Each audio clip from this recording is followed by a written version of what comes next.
বস্তা দিলে কি হবে? নিচে কি বস্তা কে সামনে নিচে দিকে তো বালু রাস্তা চাইছে লন্টান দেয় বালু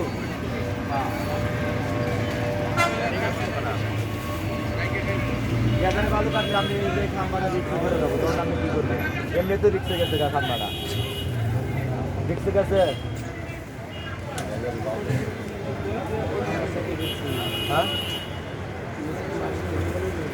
নিজের মাটি সরে গেলে উপরে মাটি থাকলে টান দিব সব কিছু বুঝতে হইবে